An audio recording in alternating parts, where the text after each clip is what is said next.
Bem-vindos ao Hematotalks, esse espaço de conversas de hematologia. E nesse episódio, eu, Natália Zing, junto com a minha dupla, Thais Fischer, a gente vem discutir um outro tema, não só hematologia, mais do que hematologia, falar sobre educação médica. E aí, com isso, a gente chamou a doutora Ana Fonseca, que é neuroradiologista, formada em neuroradiologia pela Santa Casa, que hoje atua na rede do DASA. Também coordena o Fellow lá no DASA, né? E criou uma plataforma, fundadora de uma plataforma de educação para radiologistas, Radio Experts. E também temos o Dr. Felipe Pacheco, neuroradiologista também, então de sítio privilegiado, que também está no DASA. E tá também na Santa Casa ainda, desde sempre, né, Felipe? Nunca saiu na Santa Casa. Cheguei em São Paulo, sim. Sendo preceptor, sem nenhum fio de cabelo branco. Mas para ajudar os meninos a se tornarem neuroradiologistas. E a ideia da gente trazer aqui é um pouco sobre educação médica, né? A gente sabe que a gente vem vivendo uma revolução de conhecimento e de modelos de conhecimento, modelos de informação muito rápido, muito complicado, assim, entender. E aí eu sei que você tem um super interesse em educação médica, construindo uma jornada de educação. Eu queria que você contasse um pouquinho, inclusive nas redes sociais, e como que você enxerga essa mudança da maneira como a gente estudava e da maneira como a gente estuda hoje em dia, e principalmente quem já tá já nasceu nesse mundo mais digital e já entende a educação somente como dessa forma, né? Numa forma mais rápida, mais veloz, menos livros, mais artigos, mais conhecimento rápido, internet, enfim. Eu queria que você contasse um pouquinho da tua história na educação e como essa mudança agora recente. É legal. É uma pergunta que dá pra falar aqui a manhã inteira. Uma hora, né? Mas assim, meu interesse por educação surgiu na minha infância mesmo, que minha mãe é professora. Eu sempre gostei de educação, eu falava que eu ia ser professora. Virou, antes né? de medicina, e virei professora. E eu digitava as provas dela, né, de escola, das amigas, e eu até tava ontem pensando aqui do episódio hoje, e ontem a gente tava digitando prova também, né, pros Era nossos professora alunos. assistente. Então eu era meio assistente, assim. E depois eu acabei fazendo medicina, e dentro da medicina eu já pensava ali, eu quero fazer alguma plataforma de aula, sempre foi para esse lado meio professor empreendedor, não muito pro lado vida acadêmica, né? Já tinha ali uma sementinha.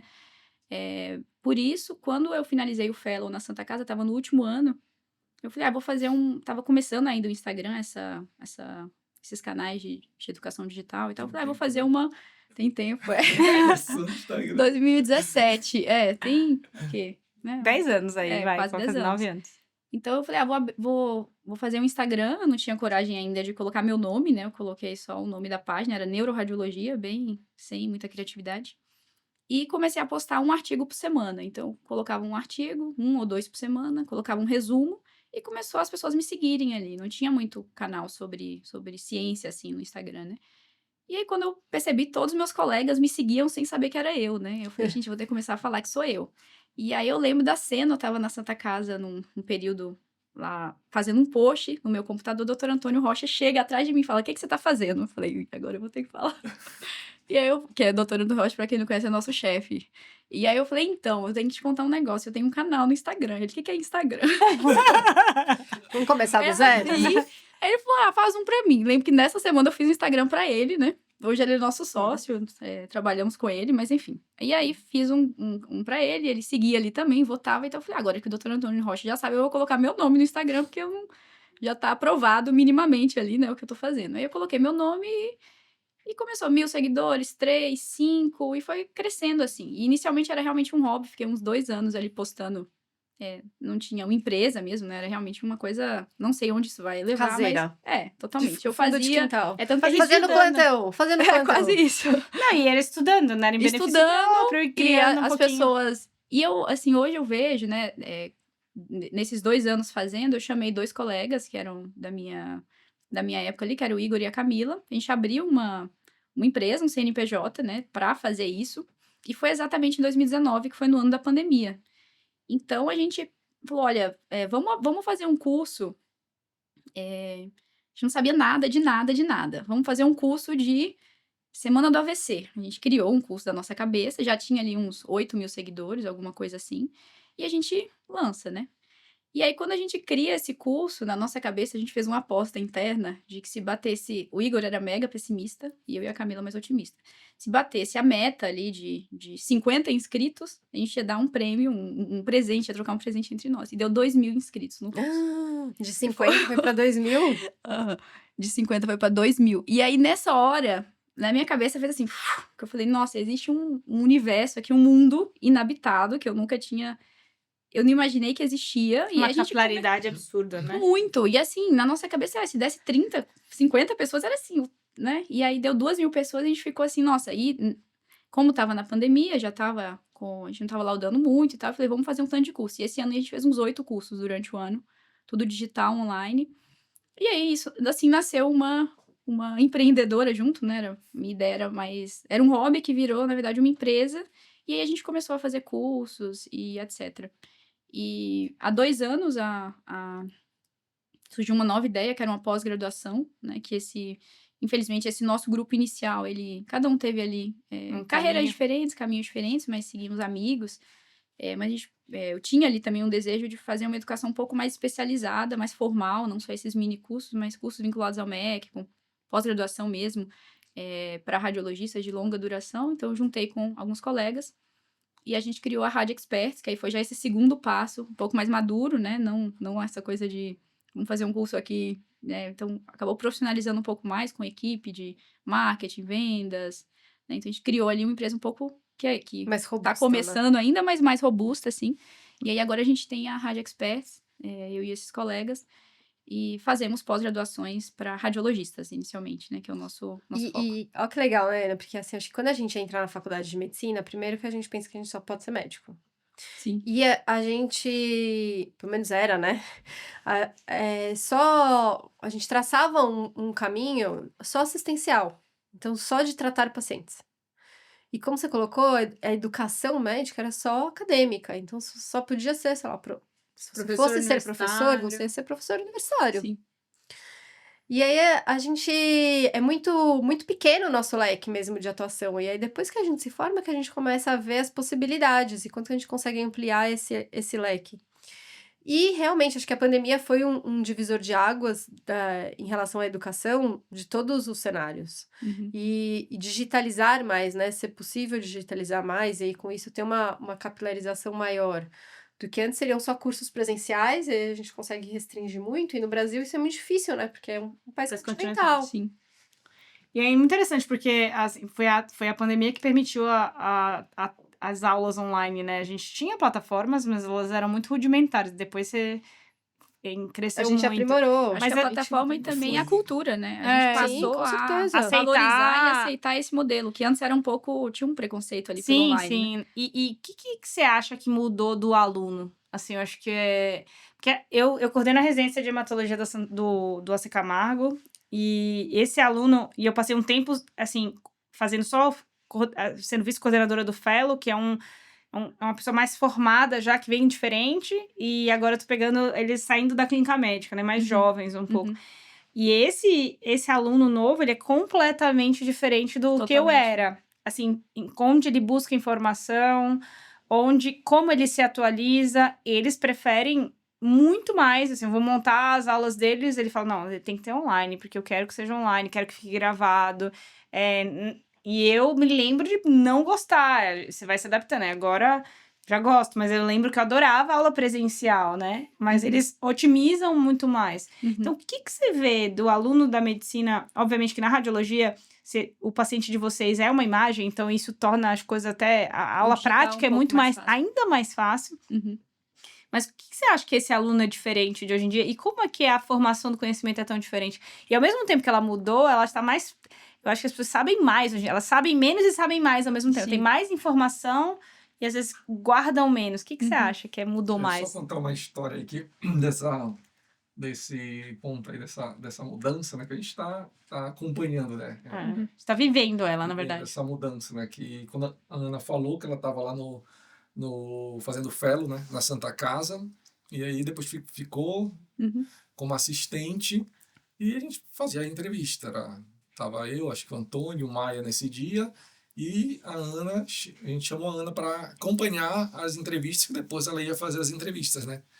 E foi incrível, porque a gente chegava, o aluno entrava, e como você conheceu a Santa Casa? Até então, todos falavam, assisti história de vocês no congresso, o Antônio, tanto o Maia quanto o Rocha, são nomes, né? Tipo, da Neuroradiologia do Brasil. Mas aí, nesse ano especificamente, eu não lembro quando foi, mas assim, acho que 80% falaram, não, eu tô aqui porque eu sigo o canal da Ana no Instagram. Você falaram. Os Antônio olhava assim pra mim e falei, algo mudou, né?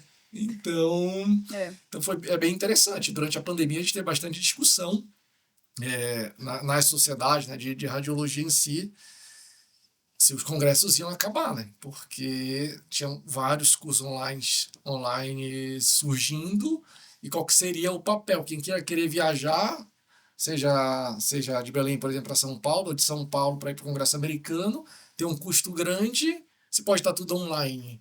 Então teve esse receio ali de como que a gente vai fazer. Então é tudo uma questão de adaptação. Então, obviamente, não acabou, acho que continua... Que esqueceram de falar da confraternização, né? Porque isso não acabou ainda. O network e tudo é importante, né? O convívio social, mas com certeza, tanto as sociedades têm que ter um lado, né? Tentando se adaptar para esse novo mundo, um curso online, mais curso prático, quanto se adaptando para viver junto com a internet, né? Com esse novo mundo, digamos assim. Mas por que o aluno mudou tanto? Então, pegando o gancho dele para a sua pergunta, eu acho que o modelo de consumo de informação mudou, né? Hoje em dia a gente tem informação disponível em todo lugar, todo tempo, da forma mais superficial, profunda, de tudo quanto é jeito, né? E, obviamente, por causa da internet, por causa agora, mais recentemente, do ChatGPT e das tecnologias aí de inteligência artificial. Eu acho que o perfil do aluno hoje, esse bombardeio de informação, né, e a maioria das pessoas tem sim uma dependência de celular e mídia social, né, faz com que as pessoas, até a retenção da atenção, a forma com que elas consomem é totalmente diferente. Sim. Né?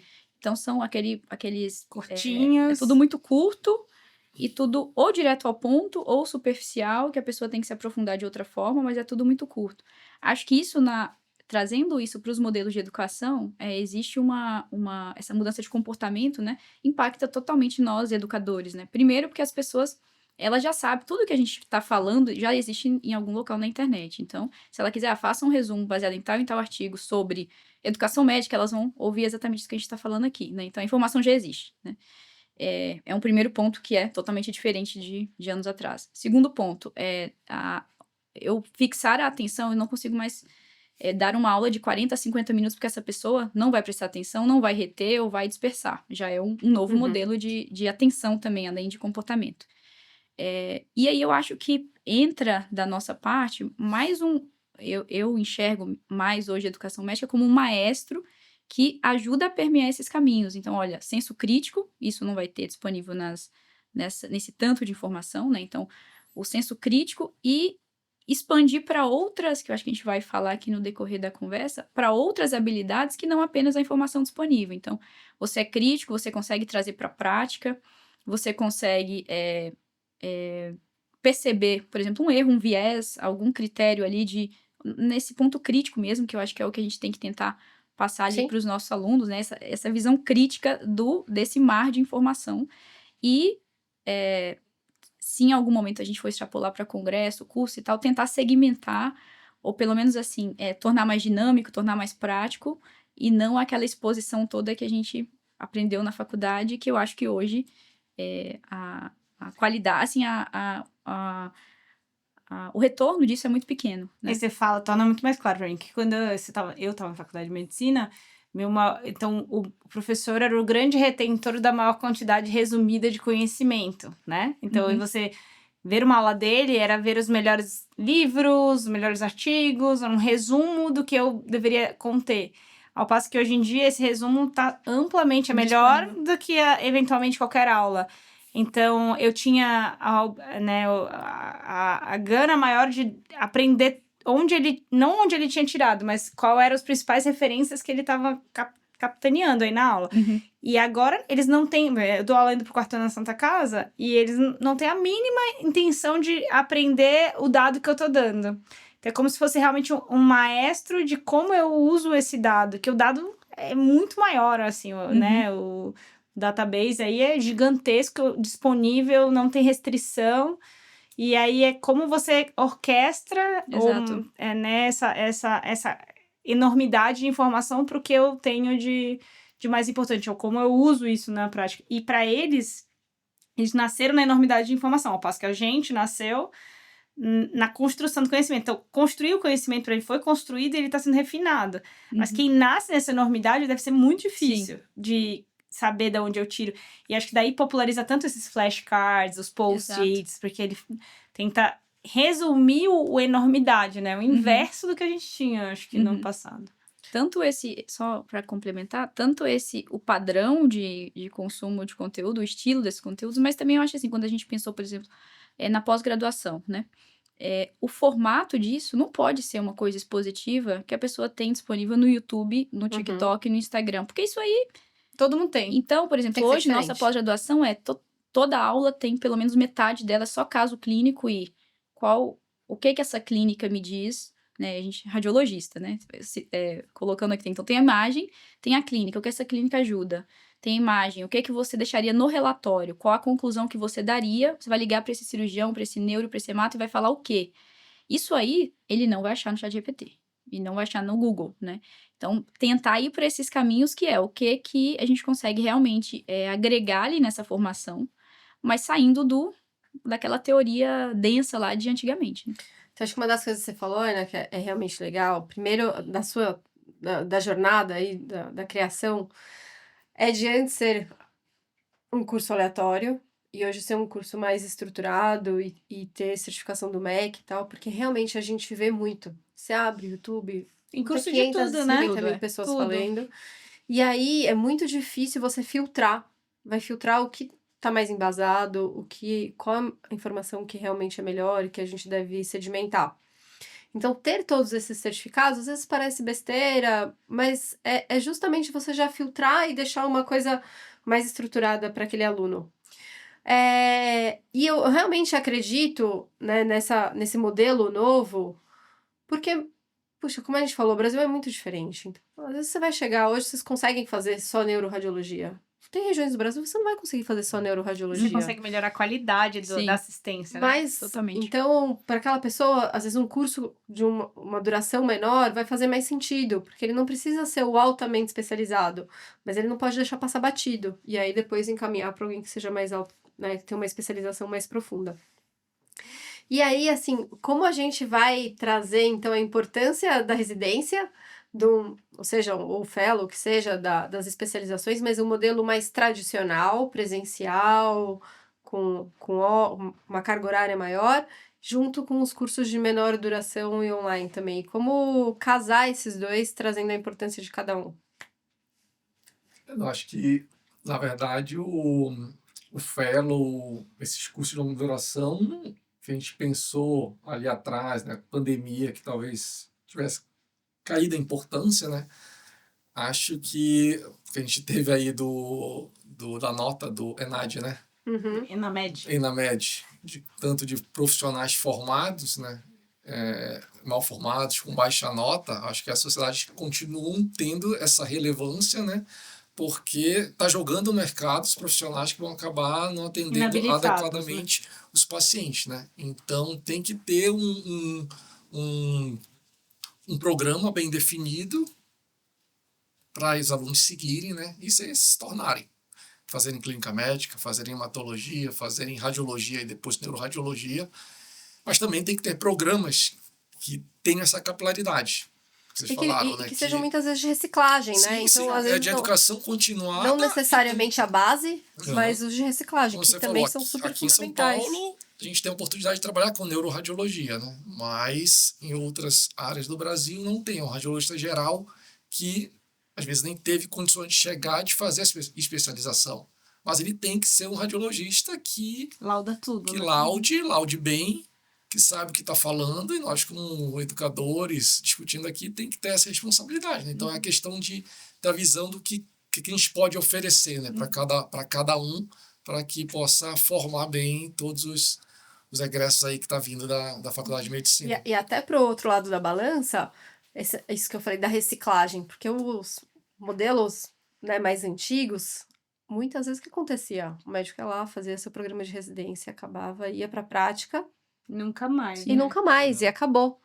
Tinha uns congressos, obviamente, sempre teve, mas muitas vezes as pessoas não tinham possibilidade de ir pelo custo ou pela logística que fosse, e não existia outro programa de reciclagem. Aí você via médicos que também tiveram uma boa formação, mas que não mantiveram. Sim. E hoje, o nosso programa, pelo menos, né, tem de tudo quanto é tipo, mas o nosso específico não substitui residência, ele é pós-residência. Então, a gente defende, a pessoa faz a residência, são 3 anos de radiologia, ela sedimenta tudo aquilo ali, até porque tem partes práticas de acompanhar exame, definir protocolo, assumir contraste, agenda, plantão, isso aí tudo vai ser na residência, é extremamente importante. Depois disso, ela aprendeu tudo, não é subespecialista, as nossas pós, que a gente já defende isso, né? Ela vem para suprir essas lacunas que ficam, né? Às vezes a pessoa vai querer fazer um R4, um R5, igual a gente fez, ótimo, mas às vezes a pessoa tem que voltar para Bahia, Fortaleza, tudo quanto é lugar do Brasil, lauda tudo, mas olha, mas músculo eu não sei muito bem, neuro eu não tô sabendo muito bem. E o fato de ser online, igual a Thaís falou, a nossa especialidade é muito... o formato online não deixa quase nenhuma... Assim, a gente consegue suprir bem o que a pessoa precisa, né? Isso ajuda muito, então acho que não é toda a especialidade que isso é possível. Por exemplo, uma pós-cirurgia, eu tendo a achar que é bem limitada, né? Tem algumas especialidades que eu acho que existe uma limitação muito maior. Na radiologia, especificamente, eu acho que a gente consegue, sim, ter melhorar muito o conhecimento, a prática, né? Esses médicos, os feedbacks que a gente tem é assim... nossa, eu não sabia ver tal doença, agora eu sei, sabe? Mudanças, assim, muito E eu acho que é muito interessante mesmo. que a gente tá vivendo agora na clínica um medo da inteligência artificial, né? Será que vai mudar o médico? Será que vai substituir? É muito interessante, porque os pacientes chegam pra mim agora, eles falam assim, essa semana, agora, sexta-feira eu tava explicando sobre gama-patia monoclonal, significado determinado, papapá, e conversando com ele, aí ele falou, nossa, doutora, você tirou nota 10 na inteligência artificial, viu? Você respondeu todas as perguntas que ela mandou eu fazer pra vocês, aí sem eu perguntar, eu falei, mesmo? Porque eu botei os meus exames todos, e aí ela falou que a hipótese era essa, e que se eu fosse no médico, eu tinha que perguntar X, Y, Z, e você, gabaritou. Aí eu falei, nossa, tô bem na inteligência, então. Então, assim, a gente não via isso, mas vocês já viam isso, né? Tipo, acho que a rádio teve um medo maior da inteligência artificial. Estudo, né? Tem estudo comparando um médico versus a inteligência artificial laudando. E aí, agora, essa tá muito mais na clínica, né? E agora tem em todas as áreas. Todas as áreas, né? né? Medicina, todo mundo, o estagiário do... E como vocês veem a inteligência artificial na radiologia? Como eles não roubaram o emprego de vocês. Como a inteligência artificial não roubou o emprego. A gente foi, acho que tem uns 10, 2015, 12 anos. Foi aquele RSNA. Um RSNA, né? Que a aula era... Como sobreviver à inteligência artificial? Não, o professor, não lembro quem que era, um americano, colocou lá no Google, né? Radiologia é inteligência artificial, né? E aí dizia que ia substituir o radiologista, né? Brevemente. Mas aí passou o tempo e voltou acho que 5 anos depois, pós-pandemia, quando ele colocou, o mesmo professor colocou lá no Google radiologia e inteligência artificial, né? Falando como que ajuda, por que não vai substituir, né? Obviamente que é difícil a gente falar, porque... A gente está vivendo o processo agora. Está vivendo e é exponencial, né? Parece que não vai, de repente tem algo que surge diferente e a gente não sabe como é que é o futuro. Mas agora o que a gente viveu é que melhorou muito o processo. Então a gente achava que poderia reduzir a quantidade de radiologista, mas o que conseguiu atuar foi na aquisição do exame. Otimiza a recepção, otimiza o protocolo, então uma coluna que, por exemplo, levava 15 minutos na máquina de ressonância, agora por protocolos específicos com inteligência artificial leva 7 minutos. Então, na verdade, a quantidade de exames que o laboratório faz aumentou. Dobrou. A gente não tem radiologista, seja nos Estados Unidos, seja no Brasil, para laudar isso. Então, está conseguindo agilizar, está atuando agora no processo, né? Da radiologia em si. Que é a mesma coisa que eu acredito para a clínica, assim, eu fico pensando ativamente como é que eu posso melhorar a minha prática, tirar um pouco da mecânica que ela pode fazer e ter mais tempo para escolher o protocolo de quimioterapia, que isso é uma coisa que, por exemplo, eu tenho muita tranquilidade de dizer que a inteligência artificial pouco provavelmente vai conseguir medir, porque a gente precisa ver performance status, creatinina, o jeito do paciente, como é que ele tolera, sociais, distância, a quantidade de náusea. Então, são fatores muito subjetivos para você escolher o protocolo de quimioterapia. Eu acho que assim... Mas copiar os exames todos e avaliar a resposta, ele faria Facilita provavelmente bastante. muito melhor que eu, entendeu? Então, mas obviamente eu tô num nível de assistência quaternária. Será que pra triagem do PS não seria muito melhor? Provavelmente sim, né? Com protocolo de PS. O que me veio uma frase na cabeça que a gente usa muito e eu acho que faz todo sentido. Se a gente tratar as pessoas, né, como doenças, realmente a inteligência artificial pode nos substituir. Se a gente tratar como pessoas, aí não vai conseguir substituir. E aí, mas eu vejo muito assim, né, com meu filho pequeno, eu fico pensando, a maneira como ele lida com a informação é completamente diferente da maneira como a gente entende a informação. E acho que o grande desafio vai ser como ensinar crítica a pessoas que já nascem numa inundação de informação. Em que ele mesmo fala pra mim, eu falo assim, se você não sabe tal coisa, pergunta pro chat, pergunta pra não sei quem. Aí eu falo, mas nem todo mundo sabe tudo. Não, você não sabe, mas ele sabe. Então, assim... como se a informação realmente fosse infinita, né? Então, que tudo tá disponível para você checar. Só você que não formulou a pergunta adequada, talvez. Mas isso, esse é o ponto, né? Que a dificuldade que vai ser a educação, como educar os nossos filhos nesse mundo, é a mesma função que a gente tem, como educar agora os residentes da radiologia, os alunos da radiologia, porque não sei se vai ser comparado com o que nossos pais viveram, né? Da mudança. Quem não tinha um telefone, agora tem ChatGPT, né?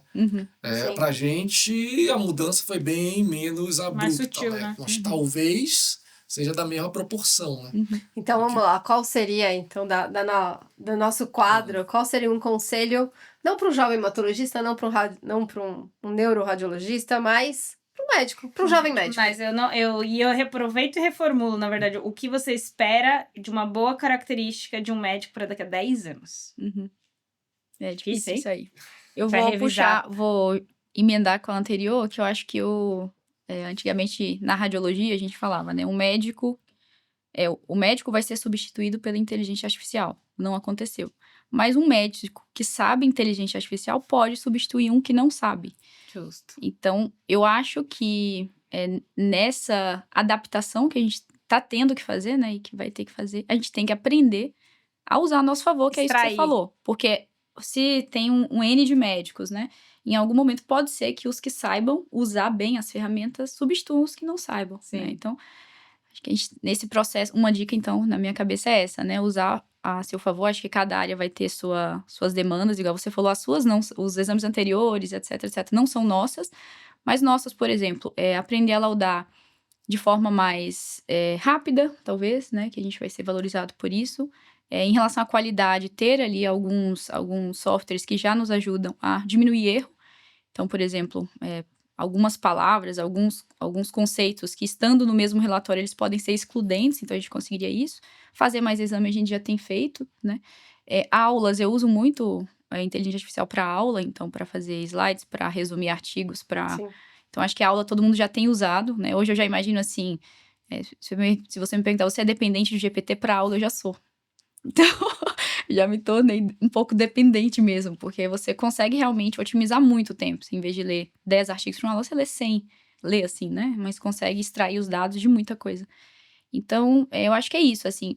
Pegue a sua prática, se atualize, entenda. Não seja aquela pessoa, não, sou averso à mudança. Não. Extrai o que é de melhor, né? O que é que eu consigo otimizar do meu tempo, da minha prática, errar menos, e realmente gastar o tempo que ficar ali, talvez mais crítico, né? Sendo mais crítico, mas seja igual você falou, talvez destine esse tempo ao contato com o paciente, por exemplo. Ou, no nosso caso, eu faço uma atividade de gestão, então eu preciso fazer uma reunião. O residente, eu preciso ir ali e corrigir os relatórios deles. Então, o seu tempo acaba sendo otimizado para funções que, às vezes, são até mais importantes ali enquanto médico. Então, acho que uma dica seria essa, né? De usar a favor e entrar pro jogo também e não ficar em negação, né? Então, entrar pro jogo e E é isso. E a outra coisa que você falou, as dicas que eu daria é aprender e desenvolver essas soft skills que o ChatGPT nunca vai ter, né? A inteligência artificial nunca vai ter. Então, no caso de vocês, eu acho que é o contato com o paciente, a escuta ativa, né? Coisas que a gente não tem tanto. Mas eu acho que no nosso caso tem ligar para o solicitante, dar um feedback, opinar numa conduta, né? Às vezes, aprender ali com uma resposta de um caso. São coisas também que no meio do radiologista, né? É uma proatividade que a gente precisa ter. Eu acho que vou ser um pouco mais amplo, não só do radiologista, mas acho que a mudança, eu sempre falava que provavelmente não ia começar com uma profissão, a nossa geração inteira, começar com uma profissão e terminar com a profissão, né? Tá aí sempre negou porque era apaixonado por pronatologia. Mas eu falava por causa do tempo de vida, né, que a gente vai ter. Então vai ter que continuar trabalhando, provavelmente com coisas diferentes, durante mais tempo que nossos pais. Sim. Mas aí eu acho que agora se tornou bem mais provável isso, né? Porque as mudanças estão muito, muito aceleradas. Então, acho que, obviamente, tem que conhecer ter soft skills, saber mexer com a inteligência artificial, mas a habilidade de sempre estar estudando. Aí volta para o ponto de educação, da educação geral, né? Você tem que estar sempre disposto a se atualizar, porque vai mudar. Hoje é o ChatGPT, depois tem o outro que saiu, o MedCloud, e depois vão ter outro, vai ter que cada vez se habilitar um pouco mais. Não vai ser uma única profissão, vai ser uma profissão híbrida. Então vai ser médico sabendo mexer com essas ferramentas, tem que ser advogado sabendo otimizar elas. Então, além de ser híbrida, vão ser várias formações que tu vai como se mudando, mesmo sendo médico, continuando com a base, vão ter que ter habilidades diferentes. Então, sempre vai ter que estar disposto a se renovar, a estudar. Então, acho que esse é o ponto. E também o conhecimento, assim, tem pontos negativos e pontos positivos, né? De ter tanta informação, assim, difundida, né? Fica muito mais fácil. A gente fala, fica fácil, mas às vezes não é simples para a pessoa jovem conseguir colocar isso tudo num ponto. Então, saber estudar o que escolheu, mas também ter a habilidade de sempre se renovar e conseguir adquirir novos conhecimentos, porque vai ter, além da profissão ser híbrida, hoje em dia você vai mudar na mesma área, mas vai mudar de profissão daqui aos seus 100 anos. Então, eu acho que seria isso aí, daqui a 10, 20, 30 anos. Vamos afirmar que daqui a 10 anos a gente vem vai voltar a tomar outro café. Será que a gente vai tomar cápsulas de café?